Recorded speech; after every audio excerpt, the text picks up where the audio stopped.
Hey there, class. Today I'm going to be talking about gallstones. Why gallstones? Well, if you remember 2 weeks ago, way back when, Emma talked about her patient in the PACU, who was a 66-year-old male who had never been to the hospital in his life other than to be born, who was being admitted for an appendectomy.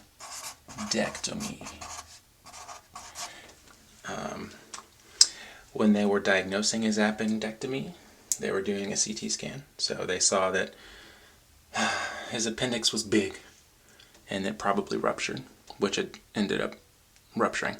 But also in that scan, they noted something else, and that would be the fact that he had gallstones or cholelithiasis. Now, they chose not to remove the gallbladder because it wasn't threatening. So what they probably did was he's going to go in for monitoring to make sure that those gallstones don't get bigger and block his biliary tree. So in class, I raised the question, how exactly are gallstones formed? Because the patho book goes into very little description on how gallstones are formed. They just say that it's a result of an imbalance in your bile composition. And that's so vague. So vague. So I'm choosing to talk about how gallstones are formed because I want to clear up this ambiguity that I found in the book. So let's get into it. To begin to comprehend gallstone formation, it's crucial to understand the normative function of the gallbladder, which is right here under the liver. Okay. Also important to understand the relationship between the gallbladder, these ducts here, and the liver. So the gallbladder's job is to store bile and to release it into the duodenum by way of the cystic duct and the common bile duct. When you eat food, that stimulates the gallbladder to constrict and force that bile out onto the food. Helps with the breakdown of fats. I don't want to get too much into that. Let's talk about this part here. Bile, what is it really?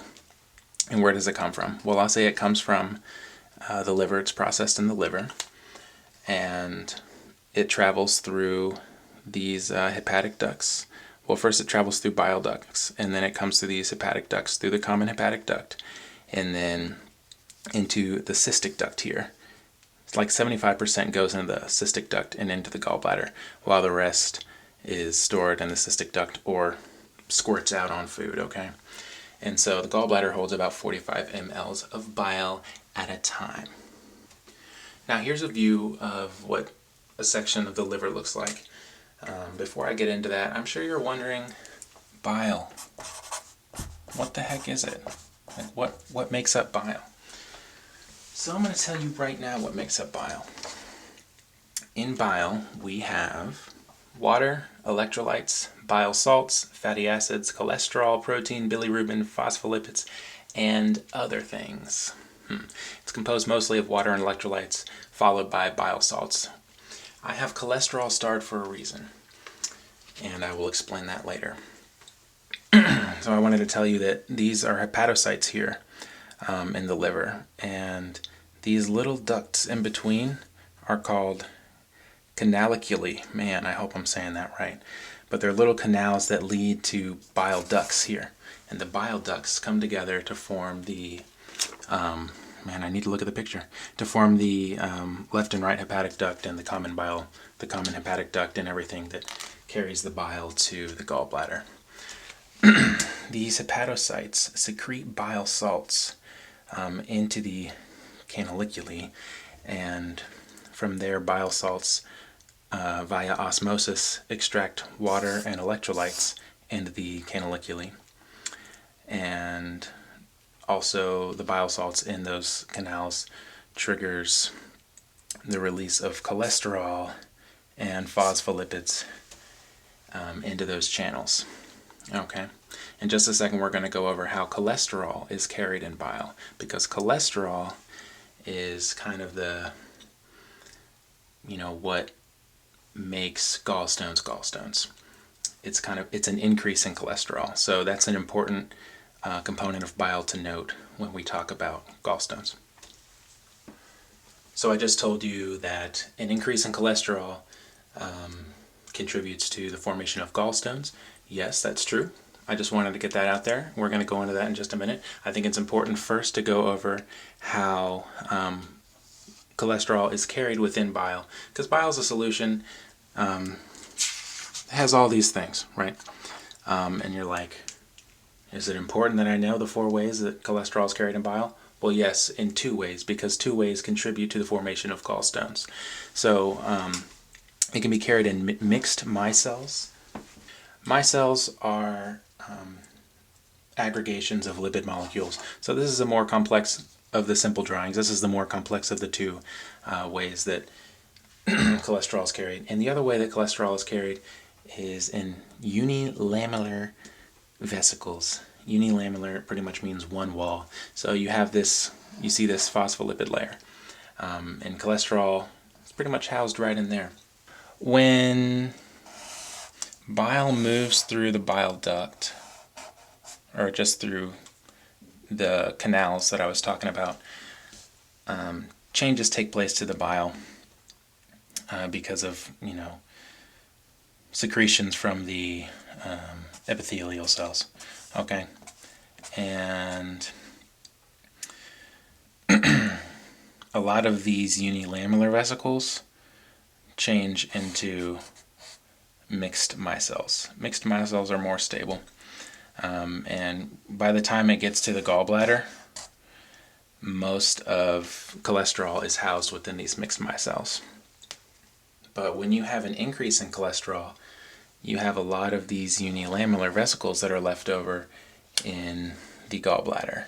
And usually there's a certain concentration of cholesterol within the gallbladder, and when you increase that, there are consequences. There are more unilamellar vesicles, and when there are more unilamellar vesicles, you get coalescence of these vesicles, and they form something really crazy called multilamellar vesicles.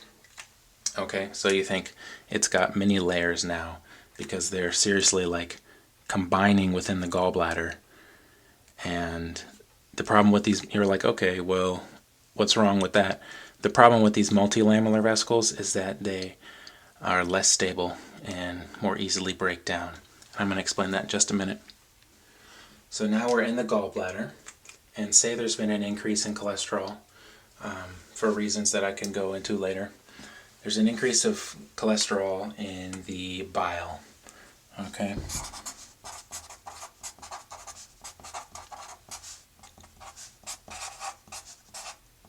Which is normally a certain proportion.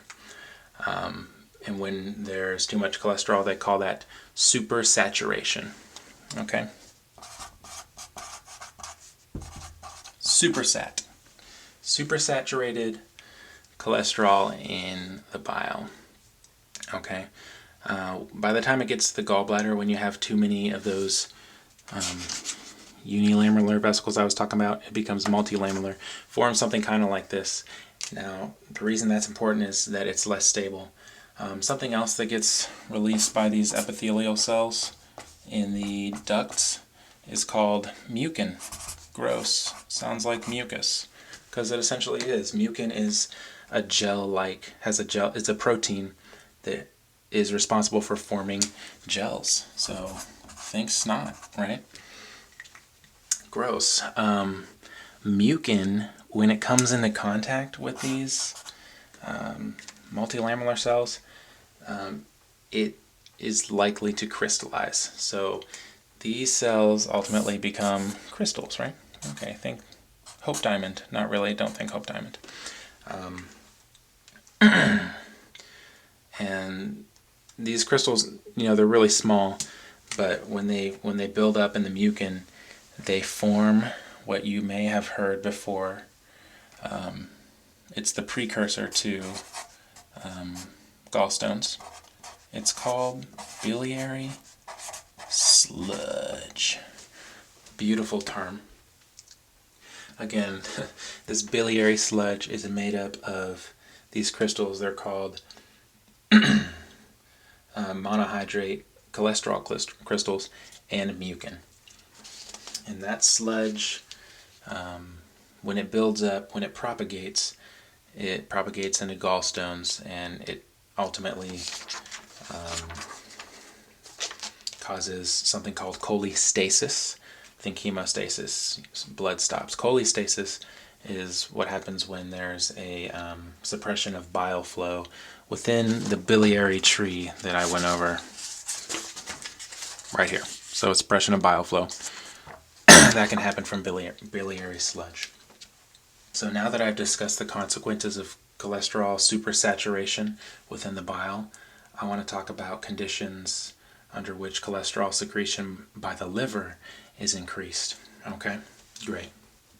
So 3 ways out of several ways that you can have increased cholesterol in your bile, or increased cholesterol manufacturing within the liver, is when in pregnancy, when you're on prolonged TPN, or when you have rapid weight loss. Okay, if you think about it, TPN's kind of simple. You know, you're not eating anything, so there's no stimulation of that, of the gallbladder to, eject its contents. In rapid weight loss, often after bariatric surgery, there are lots of diets that are low fat and low calorie, and when you're decreasing that amount, or maybe taking fat out of the picture, that CCK isn't going to kick in, and you're not going to constrict that bile, and so it's going to go into cholestasis. There's going to be no gallbladder emptying, or less frequent gallbladder emptying, and that can contribute to buildup. But in addition, when you're in states of fasting, so say you're eating less, the cholesterol output by the liver is increased. So it's kind of a twofold thing with weight loss. And with pregnancy, you have estrogens, increased estrogens circulating. And what increased estrogens do is, one thing they do out of many things is increase the amount of cholesterol that the liver produces. So if you've ever heard that pregnant women are more prone to get gallstones, you are right, and now you kind of know why. So I hope you got the gist of how these cholesterol stones form.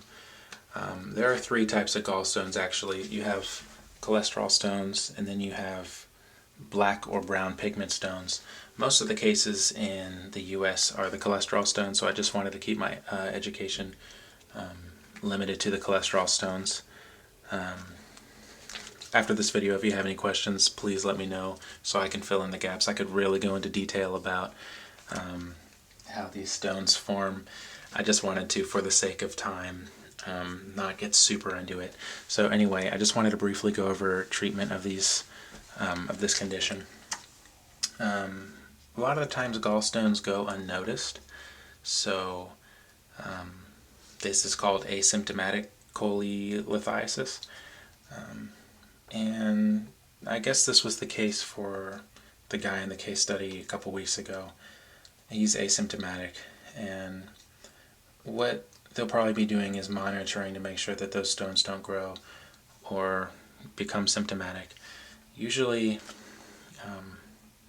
if it's symptomatic, then you're going to feel what's called biliary colic.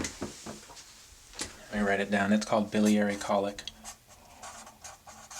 And that's a pain associated with cholestasis, or suppression of bile flow that results from gallstones. When those gallstones get big enough, then they're going to keep that bile from flowing. And actually, ultimately, you can ask me about this later, it's going to stop the constriction of the gallbladder itself, because communication is going to be like nervous communication is kind of be out of whack because of that increased cholesterol. Here's me going really in depth now. So anyway, you get that biliary colic in the right upper quadrant that radiates to the right shoulder. Pain can be from inflammation of the gallbladder that results from this cholestasis, from this blockage by the gallstones. You can actually get cholecystitis, or you can get cholangitis. Cholangitis is an inflammation of those ducts, that carry the bile. Okay, so those can inflame and those can cause pain as well. Most of the time, what they do is a laparoscopic or an open cholecystectomy. Really depends on the patient, but they're going for more laparoscopic procedures now for reasons that I'm sure you all know. Some of the time, if the patient isn't a good candidate for surgery, they'll do what's called stone dissolution. Not disillusion, dissolution. This doesn't happen that much, but what they do is they give oral bile salts to the patient over a number of months in hopes that those bile salts will dissolve the stones. This really only works for small stones. But the problem with this is recurrence of gallstones usually happens within 5 years, half the time. So having a cholecystectomy will prevent those recurrent stones and will keep you from having that biliary colic. It's just kind of like the gold standard laparoscopic cholecystectomy. Anyway, so I think I'm going to wrap up this video and take questions now. Ciao.